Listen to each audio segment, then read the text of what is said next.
नमस्कार विद्यार्थी मित्रों, 12th साइंस बायोलॉजी में छठू चेप्टर आनुवंशिकता आणवीय आधार एमां आपणे छेल्ले ग्रिफिथ असर जोईती अथवा तो बेक्टेरियल रूपांतरणनो प्रयोग। ग्रिफिथ असर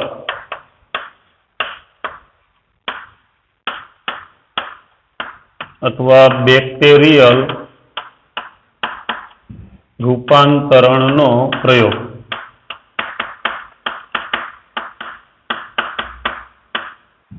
आ प्रयोगना आधारे આપણે જોઈ ગયા કે બેક્ટેરિયા સ્ટ્રેપ્ટોકોક્સ ન્યુમોની આ બેક્ટેરિયા છે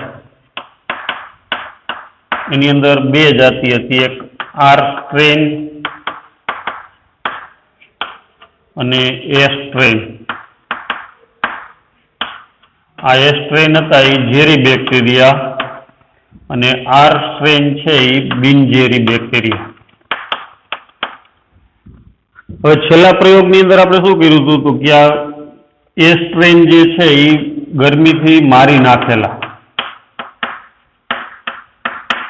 અને આર સ્ટ્રેન છે એ જીવિત, આ બેનું આપણે મિશ્રણ કર્યું અને એ મિશ્રણ જે છે એને ઉંદરની અંદર દાખલ કર્યું। आर स्ट्रेन बिनझेरी बेक्टेरिया ने ए स्ट्रेन झेरी। आ गर्मी थी मारी नाखेला था ई बेक्टेरिया में एकला दाखल कर्या, आपणे इंजेक्ट कर्या अंतक्षेपण, तो उंदर मृत्यु पाम्या नहोता। अने आर स्ट्रेन बिनझेरी छे आपणे उंदरनी अंदर दाखल कर्या तो एमां उंदर मृत्यु पाम्या नहोता, पण बंनेने दाखल करवामां आवे छे त्यारे उंदर छे ई मृत्यु पामे छे।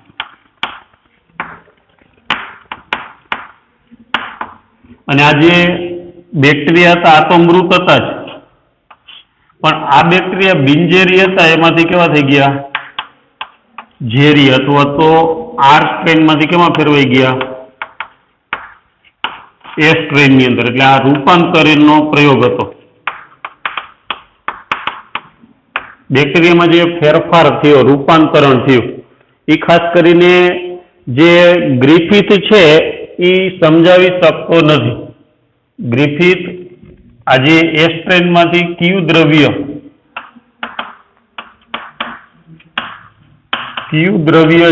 જવાથી ફેરફાર થાય છે એ ગ્રિફિથ છે એ સમજાવી શકતો નથી। ત્યાર પછી આપણે જે રૂપાંતરિત સિદ્ધાંતનું જૈવ રાસાયણિક લાભ, રૂપાંતરિત સિદ્ધાંતનું જૈવ રાસાયણિક લાક્ષણિકરણ, જૈવ રાસાયણિક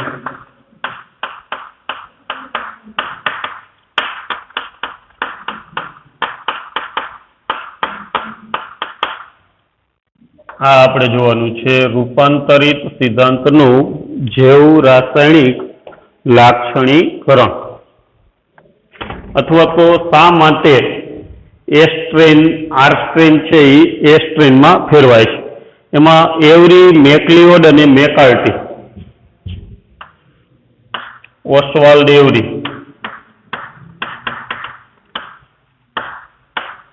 पछी मैक्लिओड, मैक्लिओड नुं पूरुं नाम छे कोलिन मैक्लिओड, कोलिन मैक्लिओड અને મેકાર્ટી, મેકલિન મેકાર્ટી, મેકલિન મેકાર્ટી। અને 1933 થી 44 ની અંદર એવા પ્રયોગ કરવામાં આવ્યો અને 1933 થી જે આ રૂપાંતરણનો પ્રયોગ હતો એના પહેલા, આજે મેક્લિઓડે कीधुं एना पहला आनुवंशिक द्रव्य,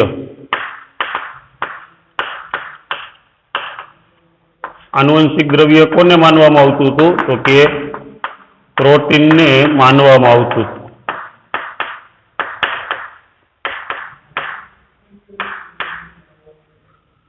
આ એવરી, મેકલિયોડ અને મેકાર્ટી, બરોબર, એના પ્રયોગ પહેલા એને જે સમજૂતી આપી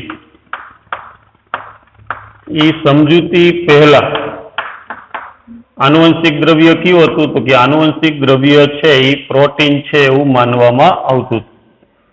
હવે આજે આનુવંશિક દ્રવ્ય પ્રોટીન છે એને ખોટું કોણે પાડ્યું? તો કે એવરી, મેકલિયોડ અને મેકાર્ટી. શું કર્યું? તો કે એને એવું કીધું કે ગરમીથી મૃત જે છે એને ખાસ કરી રૂપાંતરિત સિદ્ધાંત છે એની જૈવ રાસાયણિક પ્રતિકૃતિ નક્કી કરે છે. આ ત્રણેય વૈજ્ઞાનિકોએ રૂપાંતરિત સિદ્ધાંત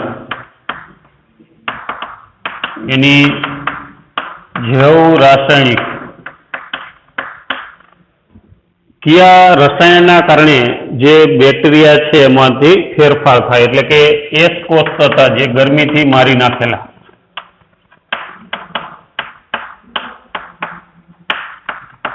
એ સ્ટ્રેન, એમાંથી કોઈ દ્રવ્ય જે આર સ્ટ્રેનમાં પ્રવેશે છે અથવા આર કોષની અંદર પ્રવેશે છે, જેના કારણે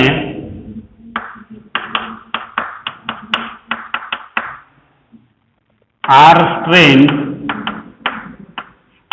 કે કોષ એ સ્ટ્રેનમાં રૂપાંતરિત થાય છે.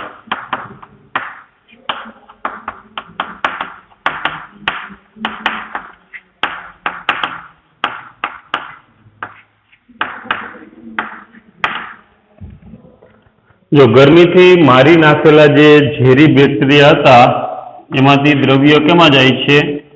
આર સ્ટ્રેનની અંદર, અને આર સ્ટ્રેન કેમાં ફેરવાય છે? એ સ્ટ્રેનમાં ફેરવાય છે. તો એ કયું દ્રવ્ય છે એ જાણવા માટે પ્રયત્ન કરે છે. કોણ? એવરી, મેકલિયોડ અને મેકાર્ટી. હવે એસ બેક્ટેરિયાનું ડીએનએ જે છે એ જ આર બેક્ટેરિયાને રૂપાંતરિત કરે છે એવું એને સાબિત કર્યું છે. અને એને શોધ્યું, તેઓએ શોધ્યું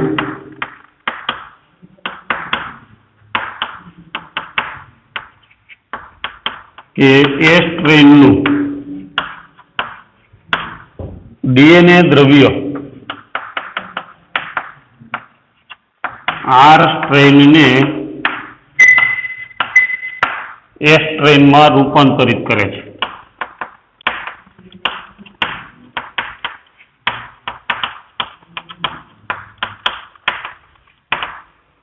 હવે કઈ રીતે શોધે છે આપણે જોઈએ.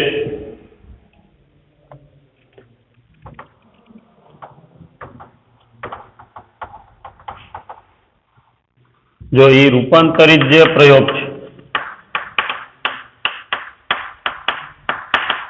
એની અંદર પેલા કેનો ઉપયોગ કરે છે? આરએનએ જ ઉત્સેચક.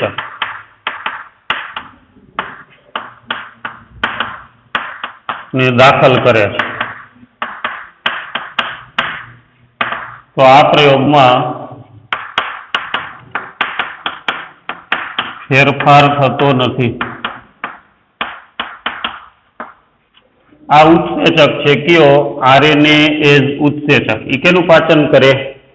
આરએનએ નું પાચન કરે. એટલે આરએનએ જો આનુવંશિક દ્રવ્ય હોય અથવા આરએનએ અંદર દાખલ થતું હોય તો જે આર સ્ટ્રેન છે એ સ્ટ્રેનમાં ફેરવાય નહીં, પણ એ આર સ્ટ્રેન સ્ટ્રેનમાં ફેરવાય છે. એટલે એના ઉપરથી એવું થાય કે આરએનએ છે એ અંદર દાખલ થતું નથી. પછી પ્રોટીએજ ઉત્સેચકનો ઉપયોગ કરે છે.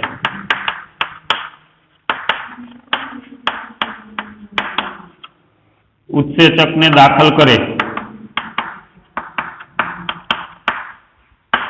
તો પ્રયોગના પરિણામમાં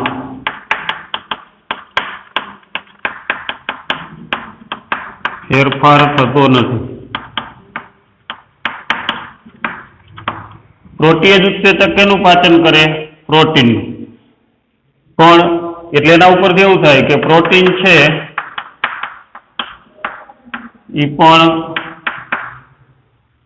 આ જે પ્રોટીન દ્રવ્ય જે છે એ અંદર દાખલ થતું નથી, કારણ કે પ્રોટીનનું પાચન થઈ ગયું એટલે પ્રોટીન દ્રવ્ય જો રૂપાંતરિત કરતું હોય તો એ રૂપાંતર થવું જોઈએ નહીં. અને છેલ્લે ડીએનએ જ ઉત્સેચક.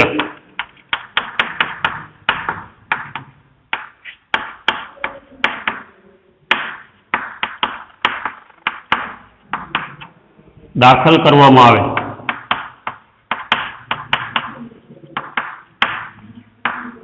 તો એ સ્ટ્રેન છે આર સ્ટ્રેન એ સ્ટ્રેનમાં ફેરવાતા નથી. એ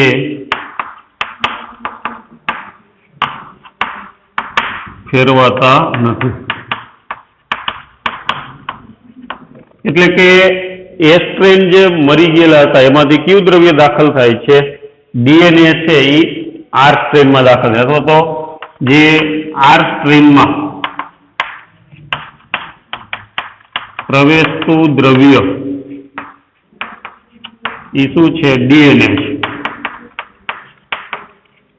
એટલે કે આનુવંશિક દ્રવ્ય,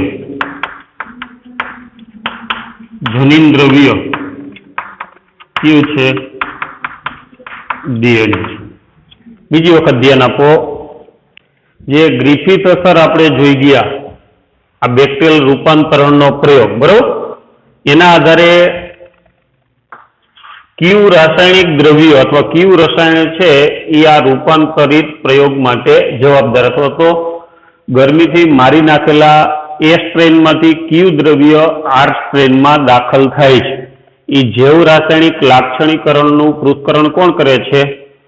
એવરી, મેકલિઓડ અને મેકાર્ટી 1933 થી 1944 સમયગાળામાં. આને જે સમજૂતી આપી એ કેના આધારિત હતી? આ જે ગ્રિફિથનો બેક્ટેરિયલ રૂપાંતરણનો પ્રયોગ હતો ને એના આધારે આપી હતી. એના પહેલા આનુવંશિક દ્રવ્ય કેને માનવામાં આવતું હતું? તો કે પ્રોટીન છે એને આનુવંશિક દ્રવ્ય તરીકે ઓળખવામાં આવતું. હવે રૂપાંતરિત સિદ્ધાંતમાં કયું દ્રવ્ય જે છે એ સ્ટ્રેનમાંથી આર સ્ટ્રેનમાં દાખલ થાય ને આર સ્ટ્રેનના ગુણધર્મોમાં ફેરફાર કરે, એટલે કે એને બિનઝેરીમાંથી કેવું બનાવે છે? ઝેરી. એ જાણવા માટે આને પ્રયોગ કર્યા.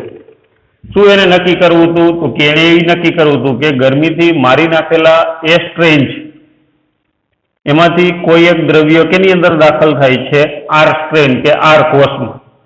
અને એના કારણે આર સ્ટ્રેન જે છે એ કેમાં ફેરવાઈ જાય છે? એ સ્ટ્રેનમાં, એટલે કે બિનઝેરીમાંથી ઝેરી બની જાય. એના કારણે ઉંદર મૃત્યુ પામે છે. અને એને પ્રયોગના આધારે શોધ્યું કે એ સ્ટ્રેન છે એમાં ડીએનએ દ્રવ્ય દાખલ થાય છે. એટલે એ સ્ટ્રેનમાંથી કયું દ્રવ્ય દાખલ થાય? ડીએનએ. કેમાં? આર સ્ટ્રેનમાં. ને આર સ્ટ્રેનને કેમાં ફેરવે છે? એ સ્ટ્રેન. એના માટે એ ઉત્સેચકનો ઉપયોગ કરે છે. જો આપણે 3 ઉત્સેચક છે, આરએનએસ, ડીએનએસ અને પ્રોટીએસ. પ્રોટીનનું પાચન કરતો પ્રોટીએસ, આરએનએ નું પાચન કરતો આરએનએસ અને ડીએનએ નું પાચન કરતો ડીએનએસ. એએસસી.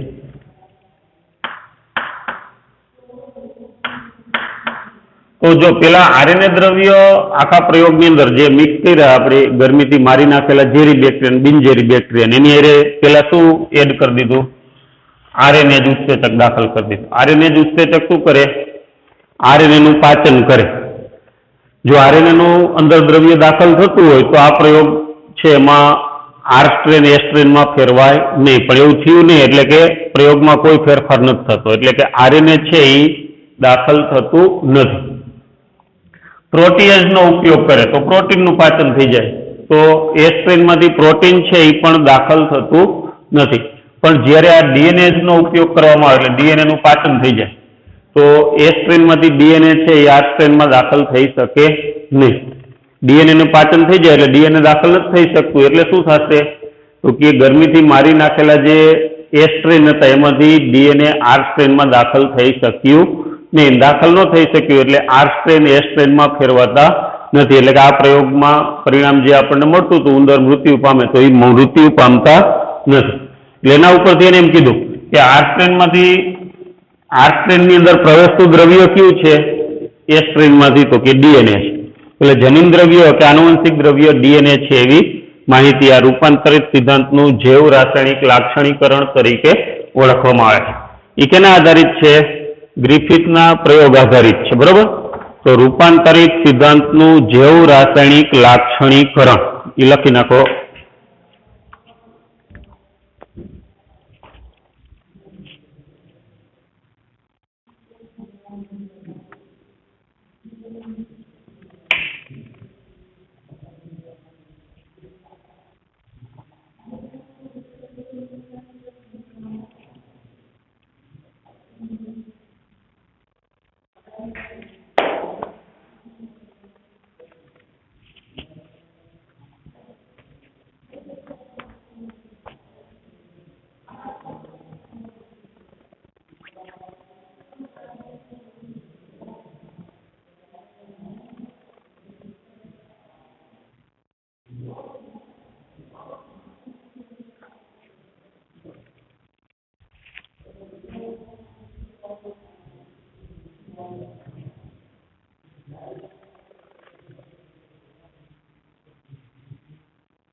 લખાઈ ગયું. ત્યાર પછી આપણે આગળ લઈ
પછી DNA જનીનદ્રવ્ય છે.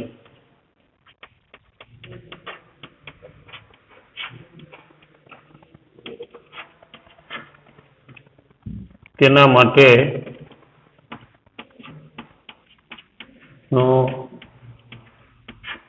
હર્શી અને ચેઝનો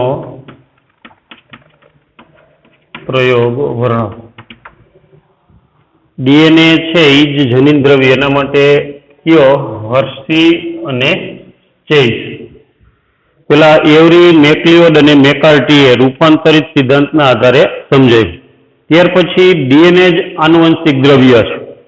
એની સ્પષ્ટ માહિતી કોને આપી? આલ્ફ્રેડ હર્શી અને માર્થા ચેઝ. DNA જનીન દ્રવ્ય છે, તેની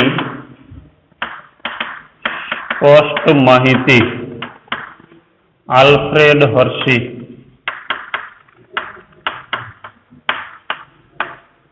અને માર્થા ચેઝ ક્યારે આપી? તો કે એ 1952 ની અંદર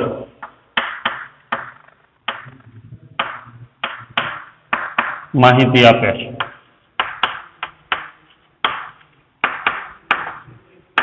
1952 ની અંદર DNA જનીન દ્રવ્ય એવી માહિતી કોણે આપી? આલ્ફ્રેડ હર્શી અને માર્થા ચેઝ, એના દ્વારા માહિતી આપવામાં આવે છે. અને એને એક વાયરસ ઉપર કામ કરે છે અને એ બેક્ટેરિયાને શું કરે છે? ચેપગ્રસ્ત કરે છે. અને વાયરસનું નામ શું છે? બેક્ટેરિયોફેજ તરીકે ઓળખવામાં આવે છે. તે એક વાયરસ ઉપર પ્રયોગ કરે છે.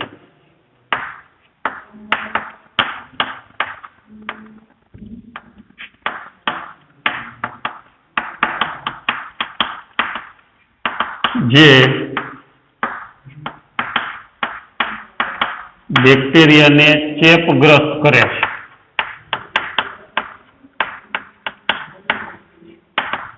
જેને બેક્ટેરિયોફેજ કહેવાય.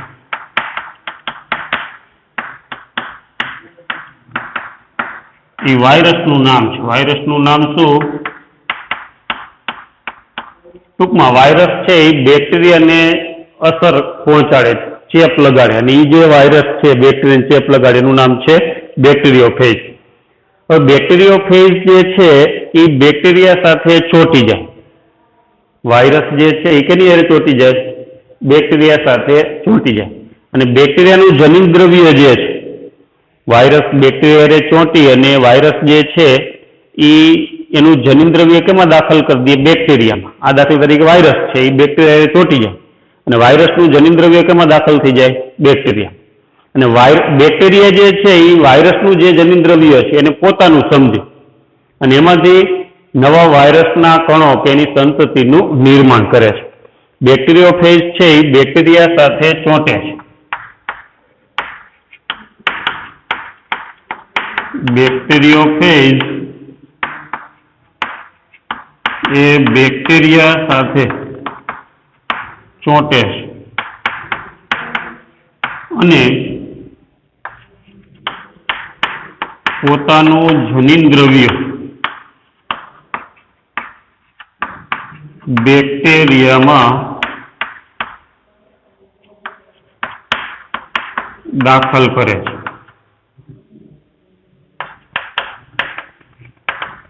બેક્ટેરિયોફેજ કેની હારે જોડાઈ જાય? તો કે બેક્ટેરિયોફેજ છે એ બેક્ટેરિયા હારે ચોંટી જાય અને એનું જનીન દ્રવ્ય છે એ કેની અંદર દાખલ કરી દે છે? બેક્ટેરિયા.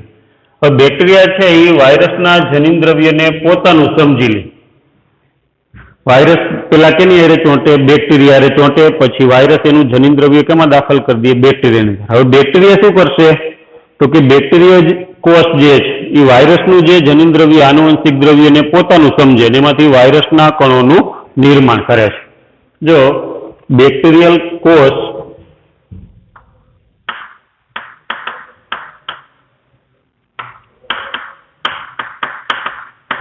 વાયરસના જનીન દ્રવ્યને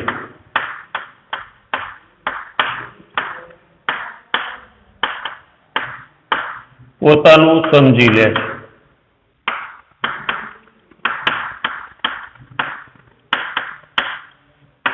અને તેમાંથી વાયરસની સંતતિ સર્જાય છે. વાયરસના કણોનું નિર્માણ કરે છે. એટલે કે વાયરસની નવી સંતતિ નું નિર્માણ થાય છે. આને શું જાણવું હતું તો કે બેક્ટેરિયા જે છે એમાં વાયરસમાંથી કયું દ્રવ્ય દાખલ થાય છે. વાયરસમાંથી બેક્ટેરિયામાં પ્રવેશતું દ્રવ્ય કયું છે, ડીએનએ કે પ્રોટીન, એને નક્કી કરવાનું હતું. બરાબર, એના માટે એ પ્રયોગ કરે છે. બેક્ટેરિયામાંથી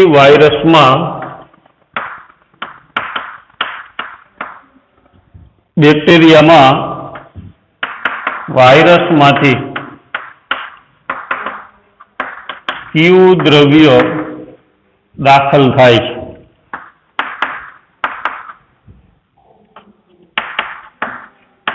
તે પ્રયોગ દ્વારા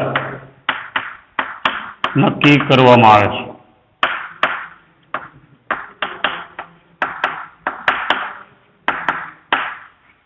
એટલે કે વાયરસમાંથી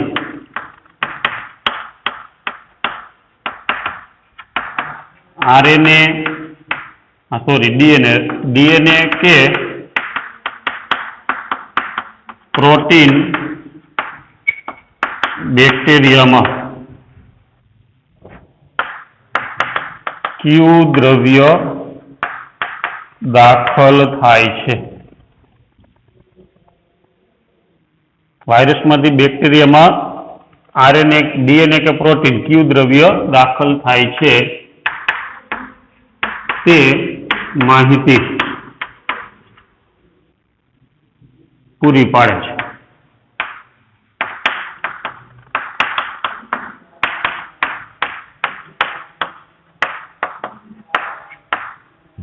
જો હર્શી અને ચેઝનો પ્રયોગ એ આપણે શરૂઆત નથી કરી, પણ પેલા પ્રસ્તાવના કે આ પ્રયોગની અંદર એ કેના ઉપર, બેક્ટેરિયા અને વાયરસ ઉપર આધારિત પ્રયોગ છે. બરાબર, અને ખાસ કરીને જનીન દ્રવ્ય કયું છે, આનુવંશિક દ્રવ્ય કયું છે એ જાણવા માટેનો પ્રયોગ છે. એ જે બેક્ટેરિયલ રૂપાંતરણનો ગ્રિફિથનો પ્રયોગ હતો એના આધારે પેલા એવરી, મેકલિયોડ અને મેકાર્ટીએ એમ કીધું હતું કે મૃત એ સ્ટ્રેઇન બેક્ટેરિયા એમાંથી ડીએનએ છે એ કેમાં દાખલ થાય છે, આર સ્ટ્રેઇનમાં, અને આર સ્ટ્રેઇનને કેમાં ફેરવે છે, એ સ્ટ્રેઇનમાં. એટલે એવરી, મેકલિયોડ અને મેકાર્ટીના કથન મુજબ આનુવંશિક દ્રવ્ય કયું હતું, ડીએનએ. પણ એને સપોર્ટ માટે બીજો એક પ્રયોગ જે છે હર્શી અને ચેઝનો પ્રયોગ, એ પણ એ જ નક્કી કરે છે કે આનુવંશિક દ્રવ્ય કયું છે, જનીન દ્રવ્ય કયું છે, ડીએનએ. એ ક્યારે તો કે 1952 અંદર હર્શી અને ચેઝ છે એ માહિતી આપે છે. અને એ કેના ઉપર પ્રયોગ કરે છે, એક વાયરસ, અને એ બેક્ટેરિયાને ચેપ લગાડે છે. અને એ વાયરસનું નામ શું છે, બેક્ટેરિયોફેજ વાયરસ છે. હવે બેક્ટેરિયોફેજ છે એ પેલા વાયરસ કેની હારે ચોંટે, બેક્ટેરિયા ચોંટે, અને વાયરસની અંદર જે દ્રવ્ય છે એ કેની અંદર દાખલ થઈ જાય, બેક્ટેરિયા. હવે બેક્ટેરિયા શું કરે તો કે વાયરસનું જે આનુવંશિક દ્રવ્ય અંદર દાખલ થયું છે એને બેક્ટેરિયા છે એ પોતાનું દ્રવ્ય સમજી લે, અને એમાંથી નવા વાયરસના કણોનું નિર્માણ થાય. એટલે વાયરસ નવા બનવાનું, એની નવી સંતતિ બને છે. હવે આપણે એ નક્કી કરવાનું છે કે જે વાયરસ બેક્ટેરિયા ચોંટે છે પછી વાયરસમાંથી જે દ્રવ્ય બેક્ટેરિયામાં ગયું એ આનુવંશિક દ્રવ્ય છે. તો એ દ્રવ્ય ડીએનએ છે અથવા તો પ્રોટીન, બેમાંથી કયું દ્રવ્ય છે એ પ્રયોગના આધારે આપણને સમજાવે. એ આકૃતિ ઉપરથી પ્રયોગ છે આપણે આગળ લઈ, પેલા તું લખ નાખો.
ચાલો આપણે હર્ષી અને ચેઝનો પ્રયોગ જે છે બેક્ટેરિયલ રૂપાંતરણનો, બરોબર, એ પ્રયોગ અહીંયા આપણે ખાલી પ્રાસ્તાવિક માહિતી આપી કે વાયરસ અને બેક્ટેરિયા, વાયરસ જે છે એ બેક્ટેરિયાને ચેપગ્રસ્ત કરે અને વાયરસ પોતાનું દ્રવ્ય, આનુવંશિક દ્રવ્ય, જનીન દ્રવ્ય બેક્ટેરિયામાં દાખલ કરે અને બેક્ટેરિયા એ દ્રવ્યને પોતાનું સમજીને એમાંથી વાયરસના કણોનું નિર્માણ કરે. હર્ષી અને ચેઝ પ્રયોગ દ્વારા એમ કહે છે કે જે બેક્ટેરિયામાં દ્રવ્ય દાખલ થયું વાયરસમાંથી, કયું દ્રવ્ય દાખલ થયું? ડીએનએ, બરાબર. એટલે ડીએનએ જ આનુવંશિક દ્રવ્ય છે એના માટેનો પ્રયોગ છે. એ પ્રયોગ આપણે આવતા લેક્ચરની અંદર જોશું.